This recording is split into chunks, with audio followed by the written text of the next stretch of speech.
वळूया पुढील बातमीकडे। स्वातंत्र्यानंतर पहिल्यांदाच गडचिरोलीमध्ये एसटी धावलेली आहे। गडचिरोलीचे पालकमंत्री पद पुन्हा देवेंद्र फडणवीसांकडेच राहणार का अशी चर्चा सुरू आहे। गडचिरोलीतून नक्षलवादाचा चेहरा पुसण्याचे फडणवीसांचं ध्येय आहे। राज्यात एक काळ असा होता की गडचिरोलीचं पालकमंत्री व्हायला मंत्रिमंडळात कोणी तयार नसायचं, पण माजी गृहमंत्री आणि राष्ट्रवादीचे नेते आर पाटील आबांनी ही प्रथा मोडली। त्यांनी ते गृहमंत्री असताना पालकमंत्रीपद स्वीकारलं आणि गडचिरोलीच्या विकासात मन लावून काम करून दाखवलं। आबांनी तेथील नक्षलवाद संपवण्याची पहिली सुरुवात केली होती।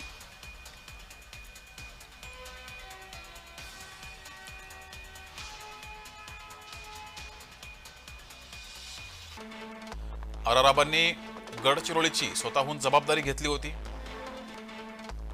नक्षलवाद ही समस्या केवळ बंदुकीने सुटणारी हे आबांनी त्यावेळेस हेरलं होतं। केवळ बंदुकीने ही समस्या सुटणार नाही, देशभरातल्या नक्षल प्रभावित भागात गडचिरोली पॅटर्न म्हणून राबवला जातोय। गडचिरोली जिल्ह्याचा वार्षिक विकास निधी 25 कोटी होता। तो आबांनी मुंबईमध्ये स्वतःची ताकद वापरून 150 कोटी करून घेतला। आबांनी महावितरणला निधी देऊन दुर्गम भागात वीज पोहोचवली। आबांच्या कार्यकाळामध्ये वनहक्क कायद्याची देशात सर्वाधिक यशस्वी अंमलबजावणी गडचिरोलीमध्ये झाली। त्याकाळी तब्बल 30,000 आदिवासींना जमिनीच्या मालकी हक्काचे पट्टे मिळवून दिले। गडचिरोली जिल्ह्यासाठी कृषी महाविद्यालय मंजूर करून घेतलं। 3 राज्यांना जोडणारे गोदावरी इंद्रावती प्राणहिता नदीवरील आंतरराज्यीय पूल केंद्राकडून मंजूर करून घेतले। रवींद्र कदम यांना गडचिरोलीमध्ये डीआयजी पदावर नियुक्त करून माओवाद्यांच्या हिंसक कारवाया रोखल्या। तर पालकमंत्री पदाची जबाबदारी काय असते तेही पाहूयात। जिल्ह्याच्या विकासाकडे वैयक्तिक लक्ष देण्यासाठी पालकमंत्र्यांची नियुक्ती ही केली जाते। मंत्रिमंडळात त्या जिल्ह्याचे प्रतिनिधित्व नसेल तर पालकमंत्री बाहेरच्या जिल्ह्यातील असू शकतो। एक मंत्री अनेक जिल्ह्यांसाठी पालकमंत्री म्हणून काम करू शकतो। पालकमंत्री हे जिल्हा नियोजन समितीचे पदसिद्ध अध्यक्ष असतात। जिल्ह्याच्या विकासाची जबाबदारी पालकमंत्र्यांवर अधिक असते। जिल्हा परिषद, पंचायत समित्या आणि नगरपालिकांमध्ये समन्वय साधण्याची जबाबदारी ही पालकमंत्र्यांवर असते। येथील पायाभूत सुविधांचा विकास, संसाधनाची वाटणी इत्यादींची जबाबदारी ही पालकमंत्र्यांवर असते। पालकमंत्री पद पक्षाचं जिल्ह्यावर नियंत्रण वाढवण्याचा एक मार्ग म्हणूनही पाहिलं जातं।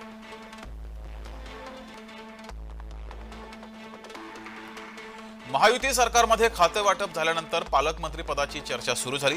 कुणाकडे कोणता जिल्हा पालकमंत्री म्हणून द्यायचा याबाबत महायुतीतील 3 पक्षात पुन्हा एकदा चर्चांच्या फैरी सुरू झाल्यात। त्या अनुषंगाने फडणवीस यांनी दोन्ही उपमुख्यमंत्र्यांची अर्थात सरकारमध्ये घटक पक्ष असलेल्या शिवसेना आणि राष्ट्रवादीच्या प्रमुखांनी संमती दिली तर गडचिरोलीचं पालकमंत्रीपद स्वीकारणार असल्याचे संकेत दिलेत। देवेंद्र फडणवीस यांनी हे संकेत दिलेत।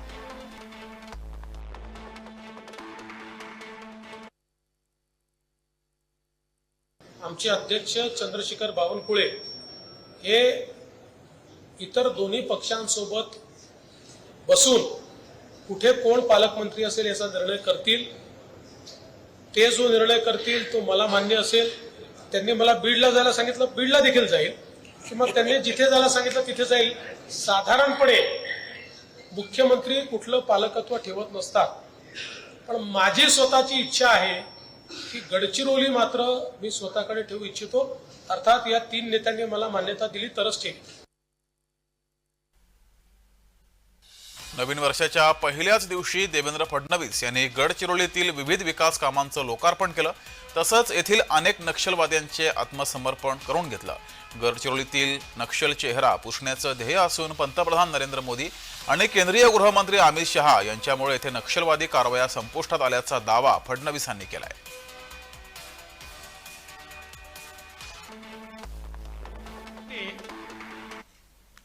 गडचिरोली जिल्ह्यामध्ये माओवाद हा जवळजवळ आता संपुष्टात आणण्याचं काम सुरू केलंय। उत्तर गडचिरोली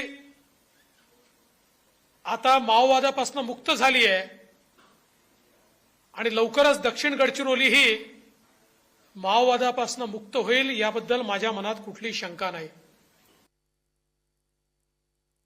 महाराष्ट्राच्या नकाशावरती गडचिरोली हा जिल्हा असला तरी या जिल्ह्यात स्वातंत्र्यापासून म्हणजेच गेल्या 75 वर्षांपासून एसटी बस धावली नव्हती.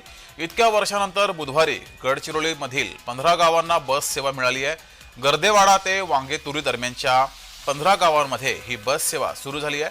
विशेष म्हणजे मुख्यमंत्री फडणवीस यांच्या हस्ते या बस सेवेचं उद्घाटन झालंय आणि त्यांनी त्यातून प्रवास करत बसमधील प्रवाशांसोबत संवाद साधलाय.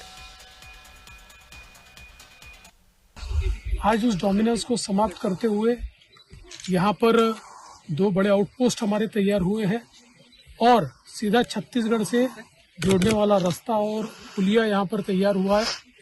एक प्रकार से 75 वर्षों के बाद यहाँ के लोगों को एसटी बस क्या होती है, स्टेट ट्रांसपोर्ट की बस, वो देखने को मिलने वाली है. इसलिए मैं मानता हूँ कि बहुत महत्वपूर्ण दिवस है. हमने ये कहा था कि गढ़चिरौली ये महाराष्ट्र का अंतिम जिला नहीं होगा, ये महाराष्ट्र का पहला जिला होगा. उसकी शुरुआत हमने कर दी.